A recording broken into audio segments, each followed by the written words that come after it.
ہاتھوں میں چھڑی، سر پر الٹی سیدھی ٹوپی، ڈھیلی ڈھالی پتلون جسے ہاتھوں سے بار بار پکڑ کر نیچے گرنے کی جستجو سے باز رکھنا، تنگ کوٹ، ناک کے نیچے ننھی منھی مونچھیں، اور جب بے ڈھنگی چال چلیں تو بے اختیار دیکھنے والوں کے چہروں پر مسکراہٹ بکھر جائے۔ یہ تعارف ہے چارلز اسپینسر چیپلن کا، جن کا ذکر کسی محفل میں ہو تو ان کا تصور کر کے ہی کھلکھلانے کو دل چاہتا ہے۔ خاموش فلموں کے شہر آفاق برطانوی اداکار نے اپنے اصل نام کی بجائے چارلی چیپلن کے ذریعے زیادہ شہرت پائی، مزاحیہ اداکاری ایسی کی کہ ہر اداکار کے لیے سنگ میل بنے، جن کا مخصوص گیٹ اپ لالی ووڈ اور بالی ووڈ کے کئی فنکاروں نے دھارا۔ کہا جاتا ہے کہ 20ویں صدی کی دو مشہور ترین غیر سیاسی شخصیات میں سے ایک آئنسٹائن اور دوسرے چارلی چیپلن ہے۔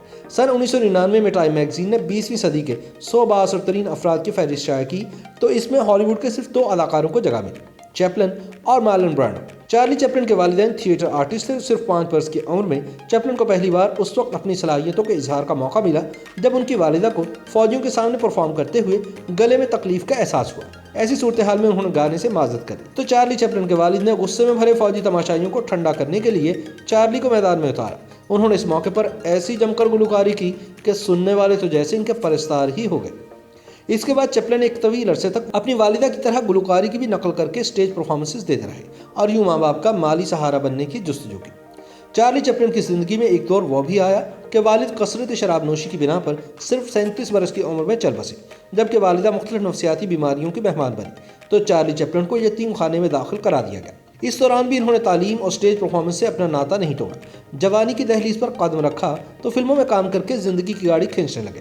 اس مرحلے پر انہوں نے فیصلہ کیا کہ اپنے اندر چھپے غموں اور تکالیف کو دنیا سے پوشیدہ رکھ کر ان کو ہنسانے پر مجبور کریں گے۔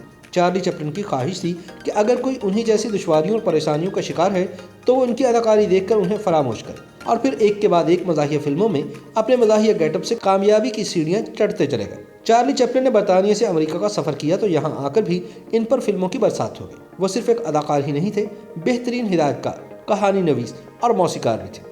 یہ بھی انہی کا کمال ہے کہ خاموش فلموں کے دور میں انہوں نے بغیر مکالمات بولے اپنی چلبلی سی حرکتوں کے ذریعے آج تک خود کو کامیڈی آئیکن بنائے رکھا۔ صوتی ٹیکنالوجی کے متعارف ہونے کے باوجود کئی برسوں تک وہ آڈیو اور مکالمات کو اپنانے سے معذرت کرتے رہے، لیکن پھر وقت کی ضرورت اور فلم بیروں کی ڈیمانڈ کو محسوس کرتے ہوئے صوتی تاثرات اور مکالمات شامل کرنے پر مجبور ہوئے۔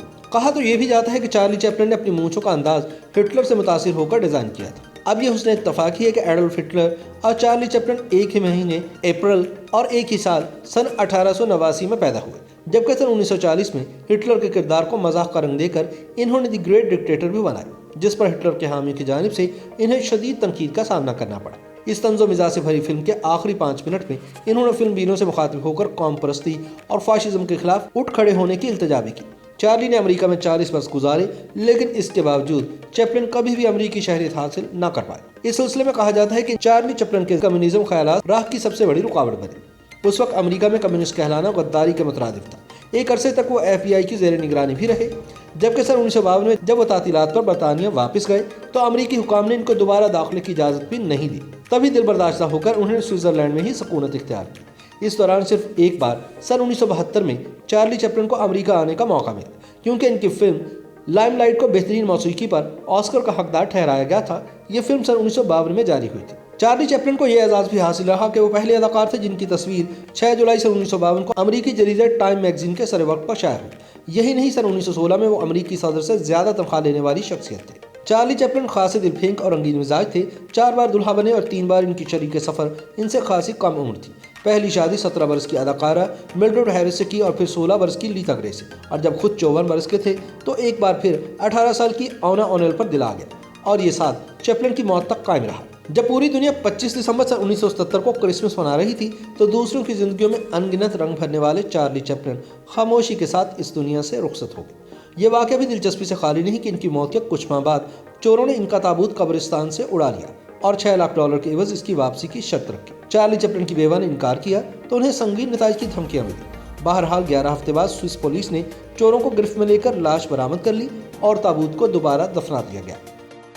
YouTube پر گوگلی نیوز دیکھنے کے لیے youtube.com کی سرچ بار میں گوگلی نیوز TV ٹائپ کریں۔ گوگلی نیوز کے پیج پر سرخ رنگ کے سبسکرپشن والے بٹن پر کلک کرنا نہ بھولیے۔ YouTube پیج پر اپلوڈ ہونے والی ویڈیوز سے باخبر رہنے کے لیے بیل آئیکن پر کلک کیجیے۔ آپ کو ہر نئی ویڈیو کے بارے میں نوٹیفیکیشن موصول ہو جائے گا۔